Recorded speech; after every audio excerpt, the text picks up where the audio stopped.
Well, hello, friends. Mark Holmes here. And as always, I want to thank you guys for watching, commenting, subscribing, and being part of the Joe Boo Sports Report. Without you guys, it ain't working. Without you guys, hang on.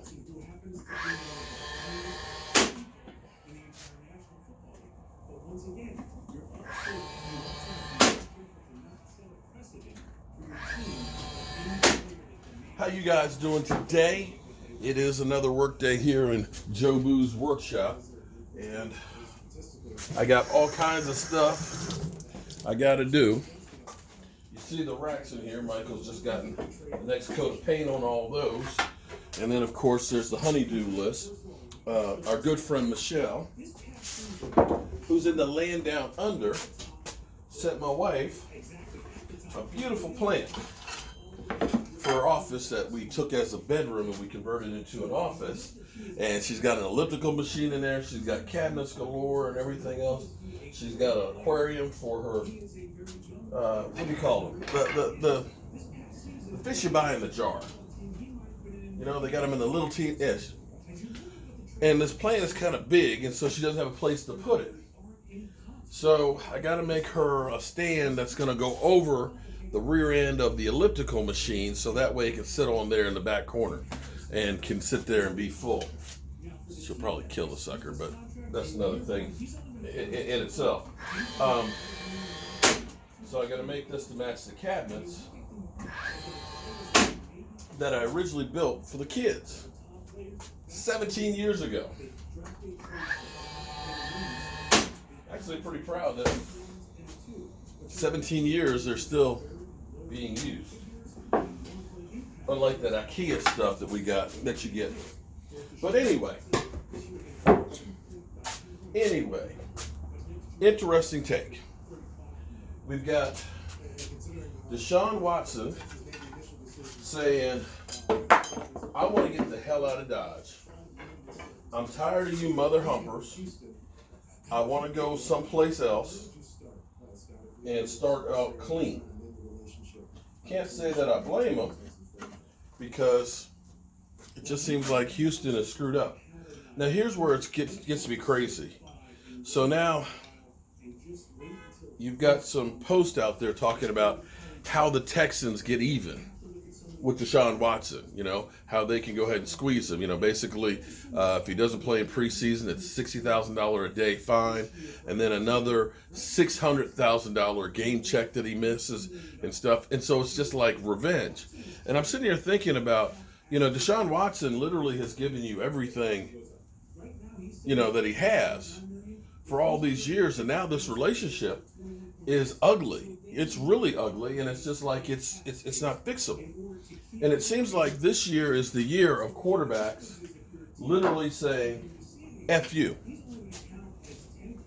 I don't want to be here. Get me the hell out. Which is kind of new, because it used to be, it didn't matter where you wanted to be. It's all about where we want you to be and what works the best for us. So we know Matthew Stafford, he's just like, you know what? You got rid of the offensive coordinator that I love. And, you know, I've gone through here all these years, taking abuse, doing everything I can to try and help a franchise that doesn't win. And I'm just tired of it, and I want to go. That relationship, you know, at least the Lions are trying to do something with it. So you know that he doesn't want to go. I mean, that he wants to go. He doesn't want to stay. And then you had Carson Wentz, who basically said, I want to get the hell out of town.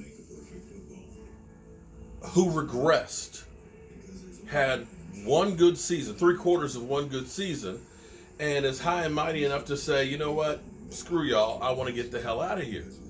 And now the Eagles have had to try and bend over backwards to try and mend this relationship and try to find somebody to fix a broken quarterback.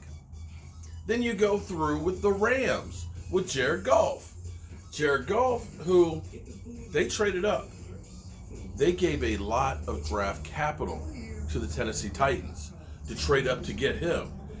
a guy who's limited. I know we got Cowboy fans out there that'll say, we should get Golf is better quarterback than Dak Prescott. Well, apparently he's not good enough to even be shoot in as the starter of his own team. It's an open competition for him next year. And that brings me to Dak Prescott. And let's go through with the Dak haters. So here he goes. Another Dak comment. You know what? If you don't like my Dak comments, you don't have to watch.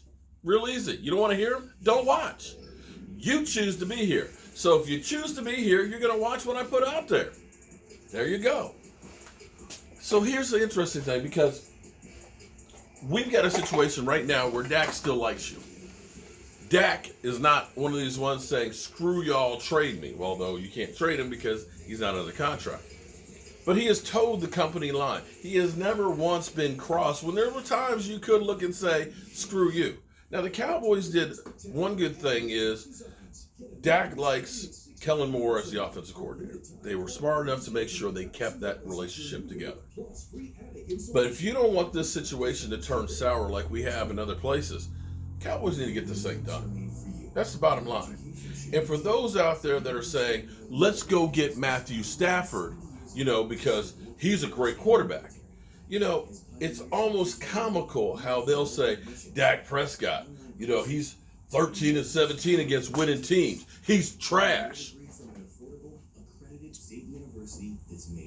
First of all, it is a team sport.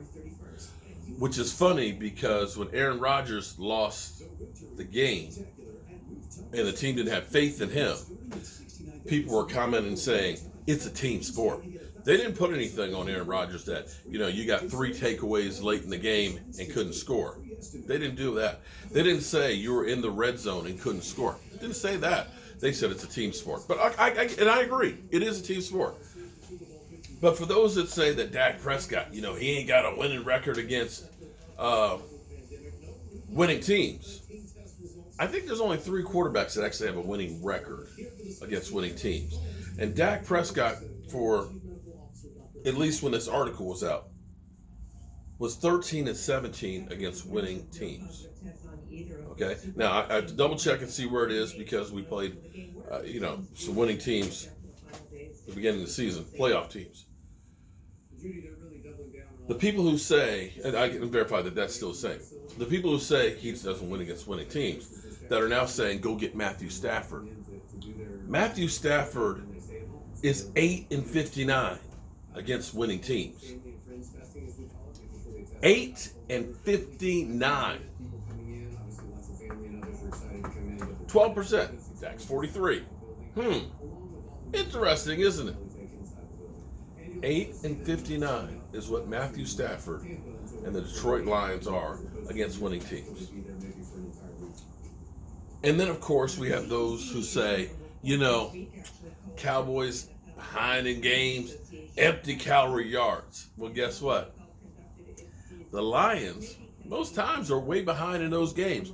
But I don't hear you guys talking about empty calories with Matthew Stafford, or that matter, Deshaun Watson. Well, if you're asking me, the Cowboys need to get this thing done before they end up having a relationship like all these other quarterbacks are having with their teams. Because, brother, you don't want to have a situation where you let a guy go. You ain't got nobody left in there. Here goes some more pieces of Rex. Nobody to go in there to replace him, and don't have the money or the draft picks to get a guy. We've seen teams screw up before. And I'm hoping that the Dallas Cowboys won't. You think the Cowboys can get that deal done for Dak? Or do you think it's... They will do last minute. Last minute? Okay, Mike thinks it'll be the last minute. That's my every deal. You ask me, they're stupid. But what do I know? I'm a guy with a day job and a voodoo doll, making football racks.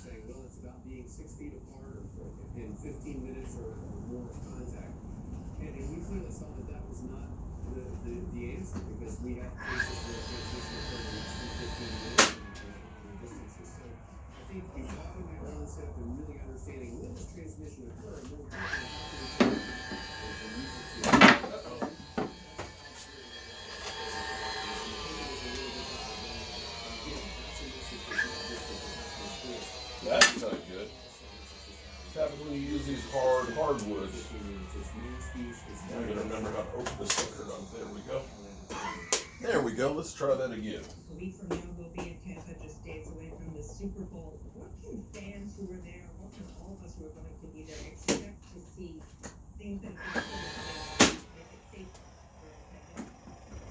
Well, for starters, Judy, you're going to see fewer events. We've had to hold the number of events that we would normally do.